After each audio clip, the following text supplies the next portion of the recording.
some sort of magic element, and if not magic, then creatures, horrifying or cute, that I thought would be perfect to read during Halloween or fall.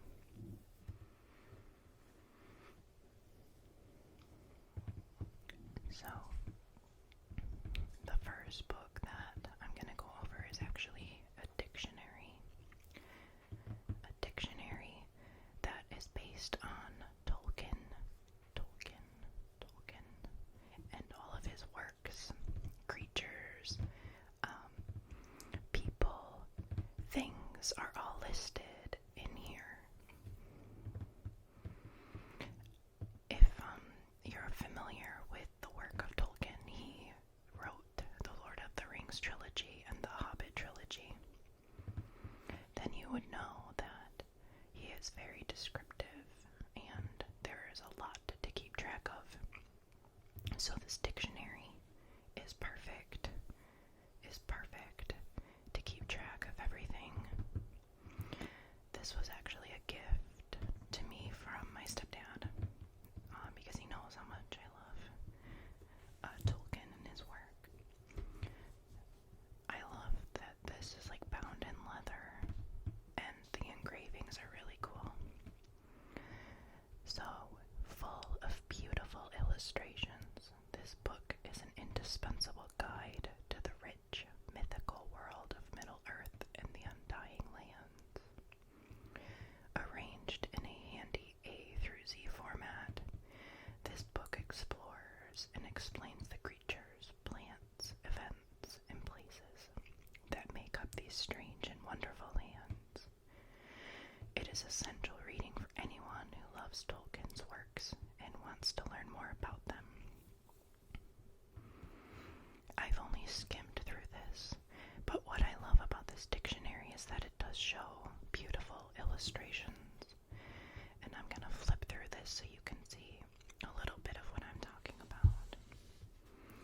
In the back and in the front of the book, it has a map of Middle-earth and the Undying Land. So these are the Undying Lands over here, this section. And this is Middle-earth, where the Lord of the Rings and the Hobbit did take place. Then we have the Great Gulf in the middle here. So to start off, we have a nice little picture of Tolkien himself. J.R.R. Tolkien. Brilliant man. And this gives you a little introduction of his work. It talks about The Lord of the Rings and The Hobbit, and then it gives you a timeline of what he's done in his life, along with some publications. And right off the bat, it starts with the letter A.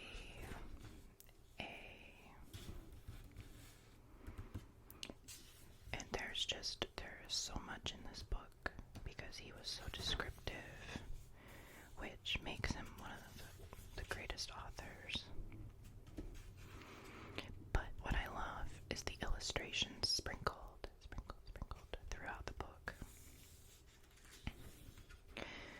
Now, they're not on every page, but that's okay. Because it makes it worth it when you see them. This is Arwen. I believe she is the elf princess of Rivendell. Arwen. Sorry, that's my puppy in the background. My puppy. I'm not going to show the whole book. I don't want to spoil it for those who are actually interested in reading it. But I thought showing you a little bit might pique your interest. And I like the sound of the pages turning. They're crisp. If I could turn this page, there we go.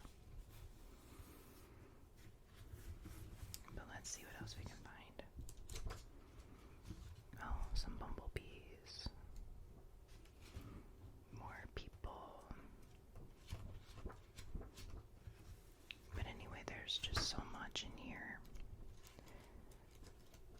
And if you're a huge fan of Tolkien, it's a great book to just keep track of everything.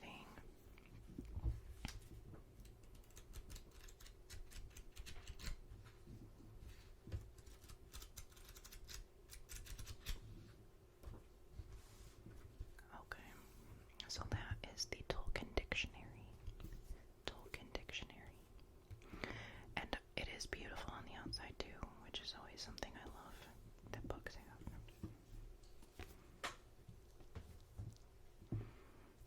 Okay, next is one of my favorites, The Witcher. The Witcher. So before I actually got the books, I unfortunately played the video game first, and I am typically the person that likes to read books before I watch the movies or TV series or plays games, but I didn't know it was a book series when I was playing the video game. But I will say that I love the books, I love the Netflix series, and I love the video games. They all have different little things about them that make them special. And I did actually start reading this one already because I'm already familiar with it.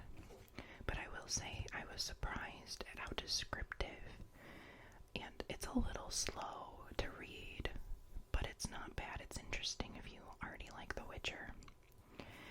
But I was really surprised at how descriptive this was. So this is the first book, The Witcher, Blood of Elves. And on the back it says, "The Witcher holds the fate of the world in his hands. For over a century, humans, dwarves, gnomes, and elves have lived together in relative peace. But now the races are fighting once more, killing their own kind and each other. As the threat of war hangs over the land, Geralt of Rivia must protect the child of prophecy, Ciri, from those who are hunting her for the extraordinary power she holds. A power that could save the world or destroy it. This time, Geralt may have met his match." Now I have all the books in this series, but this is the only one I've read so far. And here you can see 1, 2, 3, 4, 5, 6, 7. There are 7 other books. But if you're into this kind of thing, I highly recommend reading it. And if you've watched the Netflix series, or if you're familiar with the video games, it's still worth reading because it's so different. It has a lot more information, and like the interaction between characters is, there's more to it. But I recommend The Witcher for sure. Again, this is the first one.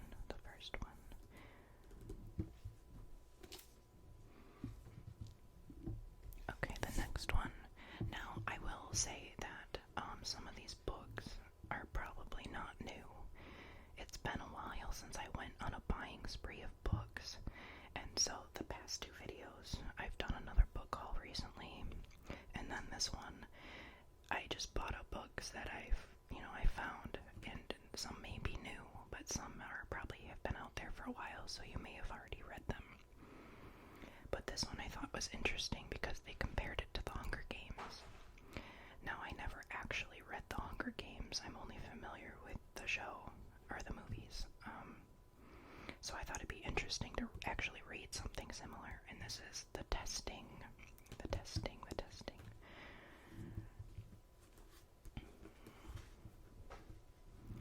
Do you have what it takes to pass the testing? The 7 Stages War left much of the planet a charred wasteland.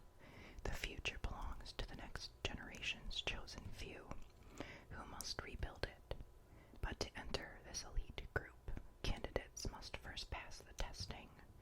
Their one chance at a college education and a rewarding career. Sia Vale is honored to be chosen as a testing candidate, eager to prove her worthiness as a university student and future leader of the United Commonwealth. But on the eve of her departure, her father's advice hints at a darker side to her upcoming studies. Surely, though, she can trust Thomas, her handsome childhood friend, who offers an alliance. Thomas, or is it Thomas? I'm gonna say Thomas, who seems to care more about her with the passing of every grueling and deadly day of the testing. To survive, Sia must choose love without truth or life without trust. And there's also 2 other books in this series, and I'm pretty sure this has been out for a while. Yeah, this is like 2013, but I just recently came across it. So hopefully this is a good one if you're interested in the Hunger Games. It does kind of sound a little bit like that. It'll be interesting.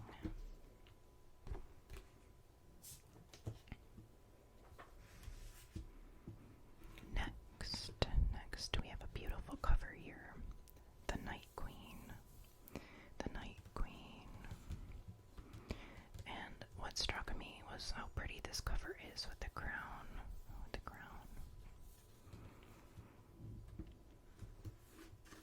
And it's one of those books that's not too big.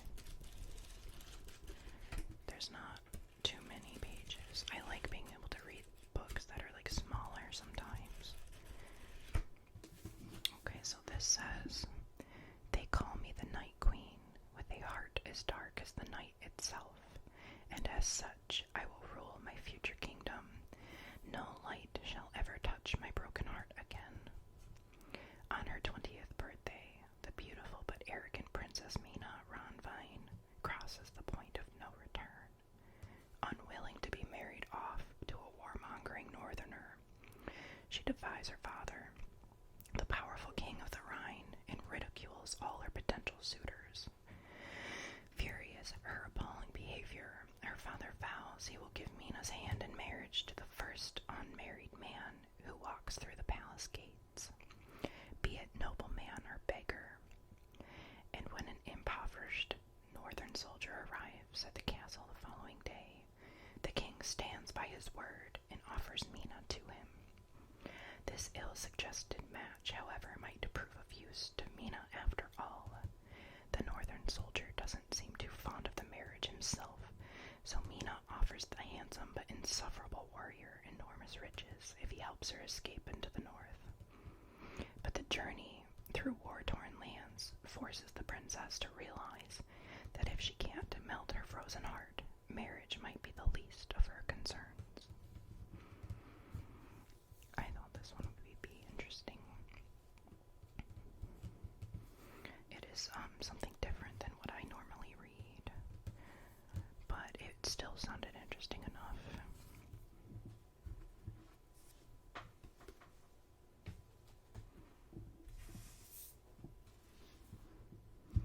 Next, we have Nevernight, Book 1. Now, this artwork, I will say, is a little creepy, but that's what makes it perfect to read during Halloween or fall, right? Okay. So, a ruthless young assassin starts a journey for revenge in Book 1 of this new epic fantasy trilogy from New York Times bestselling author J. Kristoff.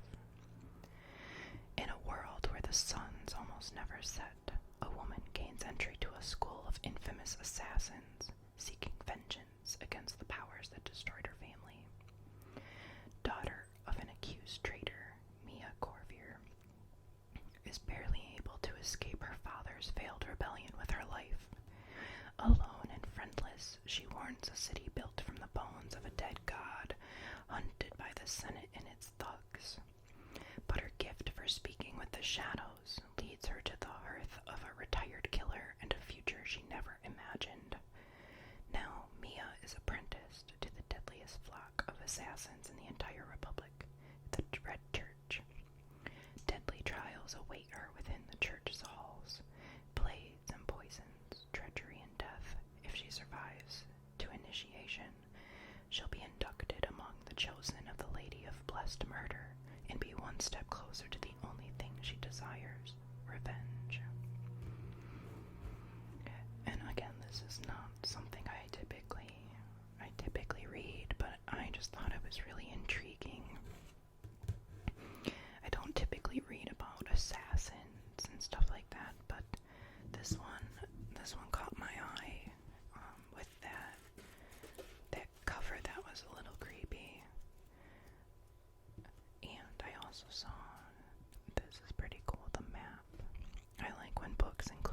map so you can kind of understand the world in which they're set in. And you can see, I like the giant octopus.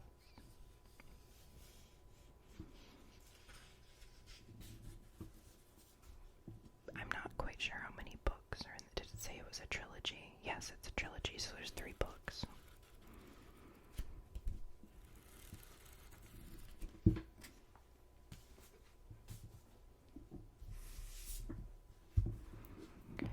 Next, we have a darker shade of magic. A darker shade of magic.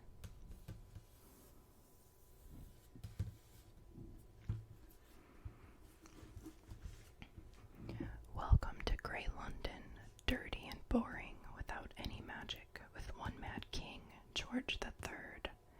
Then there is Red London, where life and magic are revered, in White London, a city slowly being drained through magical war, down to its very bones. And once upon a time, there was Black London, but no one speaks of that now. Officially, Kell is the Red Traveler, one of the last magicians who can travel between the worlds, acting as ambassador and messenger between the Londons in service of the Marish Empire. Unofficially, he's a smuggler, which is a dangerous hobby for him to have, as proved when Kell stumbles into a setup with a forbidden token from Black London. Fleeing into Grey London, Kell runs afoul of Delilah Bard, a cutpurse with lofty aspirations, who first robs him, then saves him from a dangerous enemy, and then forces Kell to spirit her to another world for a proper adventure. But perilous magic is afoot, and treachery lurks at every turn. To save all the worlds, they'll first need to stay alive.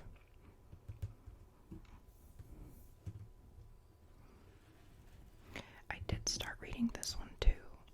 Yeah, I'm one of those people that will start reading multiple books, and I've only gotten to this far.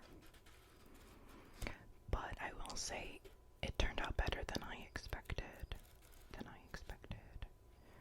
It's really interesting, and it bounces between Kell's perspective and Delilah, which I like books that, do that.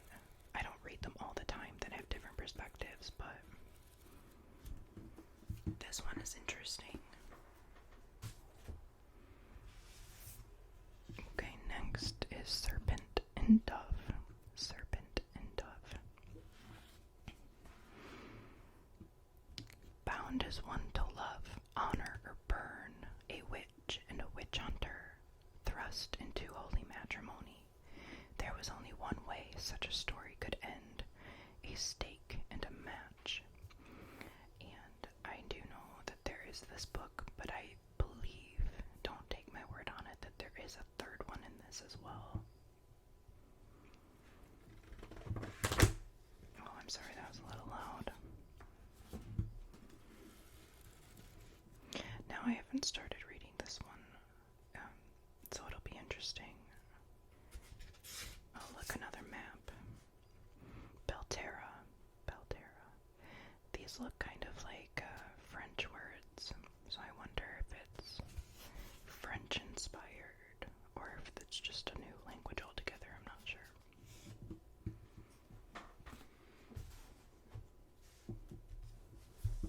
Now, I've been seeing this book a lot. Everywhere really. I think TikTok has this as well. So it's A Court of Thorns and Roses. And what struck me was this cover. It's a very bright, like orangey red with yellow writing. When 19-year-old Huntress, I'm not sure if it's fire or fair. I'm gonna say fair. Kills a wolf in the woods. A terrifying creature arrives to demand retribution, dragged to a treacherous magical land she knows about only from legends. Fair discovers that her captor is not truly a beast, but one of the lethal, immortal fairies who once ruled her world. At least he's not a beast all the time. As she adapts to her new home, her transform from icy hostility into a fiery passion that burns through every lie she's been told about the beautiful, dangerous world of the Fae. But something is not right in the fairy lands. An ancient, wicked shadow is growing, and Fair must find a way to stop it or doom Tamlin and his world forever. I've heard good things about this book, so I'm excited to start reading it. Now, this one's quite a big book. A Shadow in the Ember, a Flesh and Fire novel. This is the first in the Flesh and Fire series. I'm not quite sure how many more books there are, personally, but I think that the descriptions on the inside of this one. Born, shrouded in the veil of the primals, a maiden as the fates promised, Seraphina Muriel's future has never been hers. Chosen before birth to uphold the desperate deal her ancestor struck to save his people, Sarah must leave behind her life and offer herself to the primal of death as his consort. However, Sarah's real destiny is the most closely guarded secret in all of Lasagna. I'm going to say that. She's not the well-protected maiden, but an assassin with one mission, one target. Make the primal of death fall in love, become his weakness, and then end him. If she fails, she dooms her kingdom to a slow demise at the hand of the rot. Sarah has always known what she is: chosen, consort, assassin, weapon, a specter never fully formed yet drenched in blood, a monster, until the primal of death's unexpected words and deeds chase away the darkness gathering inside her. And his seductive touch ignites a passion she's never allowed herself to feel and cannot feel for him. But Sarah has never had a choice. Either way, her life is forfeit. It always has been. And she has been forever touched by life and death. So this one may have a little romance into it. But I liked the kind of like supernatural and aspect to it.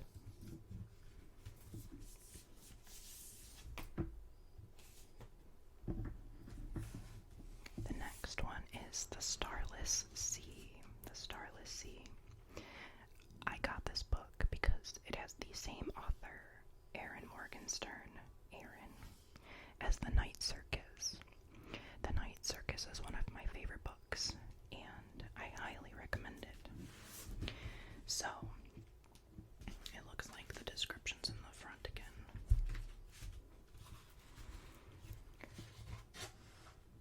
Far beneath the surface of the earth, upon the shores of the Starless Sea, there is a labyrinthine